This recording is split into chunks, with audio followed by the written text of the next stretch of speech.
For those of you who don't know me, my name's Norman Beck, and some of you might know me as a former player back in the day.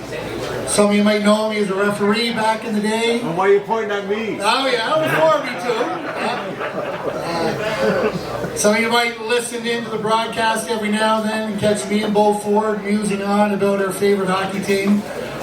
Some of you might watch my Panther Primers and interviewing some of the boys and stuff like that. And I think I'm even a counselor or someone in the back there, Barry McKinnon. So I'm kind of all those things. And but I tell you what I am is I'm a proud alumni.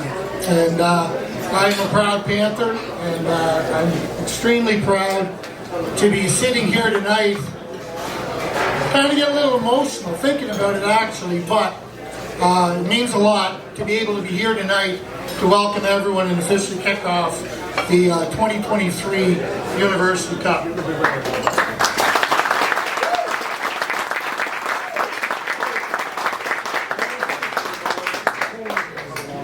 Back when I first heard about this, just before I go any further, I just want to give you a bit of an overview of how the night will unfold. I'm going to say a few words, just a couple of thoughts. Following that, we're going to have a kind of a three-part segment. Ron and Trent are going to come up and we'll do a bit of an overview of where we are with things, how we've gotten to where we've been. We're going to have the captains come up on stage, Connor, TJ, Maxie, and Les. We'll be coming up, we'll have a chat with them to kind of get their perspective. Then we're going to wrap it off with the big fella at the end. Forby will be sitting down and we'll get his thoughts. And there'll also be an opportunity for Q&A afterwards if you have any questions, you want to ask anything. And then just stick around later on and have a little bit of social time with everybody afterwards. So we'll try and free flow it as best we can, try and make it as relaxed and as welcoming for everybody here as we can. When I remember back when I first heard the news that we were going to be hosting the U Cup, I actually got it from Denny King. And Denny sent me this long, extensive note about what it meant to him and what it meant to the program and what it meant for us to be able to host the U Cup here. And the first thing I thought of, and the things that Denny and I talked about, was this is really a game changer for UPI men's hockey. And it's an opportunity to showcase our proud past, the passion that we have for hockey here in Prince Edward Island, and the deep traditions that we've established with the UPI men's hockey team over the last number of years. And, you know, really it is a big deal. As an alumni, I can't tell you what it means to me to be able to sit here and watch the team that I played for competing for a national championship. I didn't get there. We were close. Captain Doug's here tonight. John Butler's here tonight. We were close in 1985. Got to Ottawa, probably should have won the series, probably should have got to the national championship, but we didn't. Teams in the late 80s, early 90s, they got there, didn't get it done. It's been here 30 years, over 30 years since we've had a UPI team in the national championship. I can't tell you how much that means to me. I know how much it means to all the alumni that have played, that have worn the green and white with pride, because we've all worn it with pride, and we all share the pride that you guys are going to have out there in the ice. That's not only a big deal for players, it's a big deal for, I think of the people of the Friends of UPI hockey program who have put in countless hours of work behind the scenes. I'm looking back at one guy in the back there, Ted Crockett, who's been a part of Friends hockey for years. Mike O'Brien over here, sitting here, all the work that they've done. And the work that they've done to help make the program what it is today. I think of the season ticket holders who have come faithfully year after year. As Gurney McCauley sits up behind me in that same section, game after game. Alden O'Brien, down to my left, sits there as well too. People who are faithful supporters and come time after time after time. Think of the athletic department. Jane Bessie's here tonight. You know, you think of the work that they do in behind the scenes in order to bring this stuff together. They're not a real big crew, but man, they're mighty. And the work that they put, the time and effort they put in to make a winning program. If you look at where UPI is this year, we're killing it, really. I mean, started back with rugby, curling, basketball, women's hockey successful year, men's hockey successful year, track and field. Alf Blanchard, of course, happy with that. Son Colin winning a bronze medal, right? But things are happening. But it's all because of the work that people are doing in behind the scenes. And, you know, I guess at the end of the day, it means a lot. And I want you guys to understand it, about what it means to so many people here on Prince Edward Island. Not just in Charlottetown. We get fans right across the island who come in, tune into our broadcasts, come in from the western end of the island. We've seen them there at games. They come from near and far because they're fans of UPI hockey. So it's really a big time for us. It's a time for us to celebrate our proud past and to embrace it and to show Canada what the UPI men's hockey team is all about and coming here and hosting the U Cup. Starting next Friday, March 17th, get your green on and go, says Alf Blanchard. We're going to do it. We're going to get this party started here before.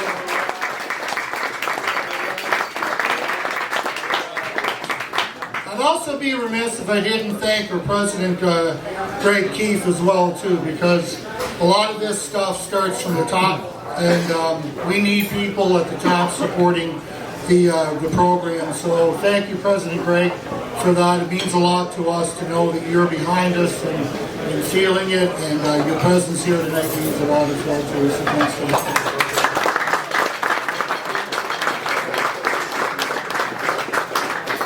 So we're going to kick it off. I'm going to ask Ron and Trent to come up, and I'm going to moderate the sessions. I'll be moderating all the sessions from here on in. I'm just going to grab a glass of water while Trent and Ron come up, and we'll be right at it. All right. So a couple of people. One of them needs no introduction. Ron Annear, of course, what is your title, Ron, of UPI Sports? Currently varsity coordinator. And Trent Birt, longtime referee and friend of mine, longtime supporter of the program, and is heavily involved in the organization committee side of things as well, too. So great to have you, Trent and Ron, here this evening as well. Thanks, man. So just before we begin, I want to sort of take us back, and maybe Ron, you can speak to this in terms of the amount of work that goes into planning an event like this. It's a major event, marquee event in university sport. When you think about the people that are involved and the planning that goes involved, what sort of, to try to give the audience here a little bit of an idea of what's gone on in the background, the planning that has been involved, maybe some of the people who've been involved in that planning, and maybe some major players who were involved in supporting the initiative. Can you talk about that for a little bit? Well, it certainly started many years ago, really, back in the early 2000s, when we really had an interest in hosting a national championship and trying to take our programs to that level. And your best opportunity to do that is when you're hosting. Because then from a recruitment perspective, your coaches have that opportunity to recruit knowing you're going to host at some point. So we started with soccer and hosted in 2009. And then again in 2015, we actually had three. We hosted the women's soccer once and the men's soccer twice. And the men's soccer in 2014 won bronze. So that got us on the road. And at the same time, during that time, we started talking about putting a bid for men's hockey. And that process started then. I'm not going to steal Forby's thunder. Forby can talk about his journey with being interested in the host. But then we decided at a certain point we'd turn our attention to the women's hockey and pursue that bid. And if we were successful, we'd be able to host it. And that would give us really the opportunity and the experience of a successful bid to host the men's. Right. And really, if you look at those previous events, they were all successful in their own way. I mean, when we put the bid in, let's say, to host this event, which was a 2021 event, it was unanimous. We won the biddies because of how well we hosted the Winners. Sure. And in terms of the planning side of things, Ron, what are some of the key things that, this has been a process. It's been a 2-year, 4-year process. What are some of the things that have been the focus of the planning committee? Well, I can actually say it one person's name, actually. And he's not here tonight. His name is Bruce Donaldson. And a shout out to Bruce, because Bruce has been there from the beginning of the process to host the Winnings. And he's just coming off a 2-week stint with Canada Games, so he's taking a few days off with family. I don't think he's allowed out. But we need to have him out next week. But Bruce and we've had others that were involved back with hosting the Women's at the time, but our group right now with Jane and our department staff with Corn Glenn and Mike Bosch, and we've got Trent here, Nico Chase been helping out. There's a great collective of individuals that have come forward to help out, and it's going great. Great. Nice to see the community people coming involved with that too. So, Trent, maybe I'll ask you a question in terms of what can we expect? When I looked at the program that's put together, I got to tell you, man, I'm pretty impressed with the thought that went into it, the options that are available, the entertainment package. It's not just a hockey event. This is an event. Maybe can you sort of fill in the blanks a little bit in terms of what fans can expect to see during that time? Yeah, so I mean, it's the best hockey in the country outside of pro. That's a given, and it's well known. And on the ice, we look after itself. We can't do anything about that, but we can control what happens off the ice. So Forby saw me in the summer, and he said, "Can you help out? I'd like to make this a lot special, and we want to build it off the ice, and we want to make it an event." And so we started plugging away, and I said, "Yeah," and started working with the committee, and it sort of went from there. So Forby's initial idea was, we want some live entertainment, we want some live music. We'll build, you have the trade center side, so we'll build a little lounge in there, and we'll have some entertainment. And we got 3 great, acts in there over Thursday, Friday, and Saturday, and that was that part. And then we started thinking, what else can we do more? And because PEI, naturally, everybody has fun. Everybody, the Canada Games.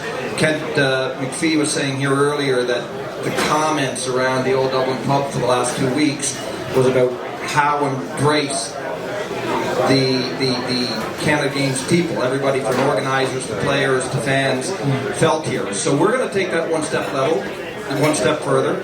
The community is the community, and we are going to then build this event in the Panther Lounge, starting with a hot stove on Thursday night. What a way to kick it off. One of the most iconic broadcasters in the country in here to be in the hot stove and host.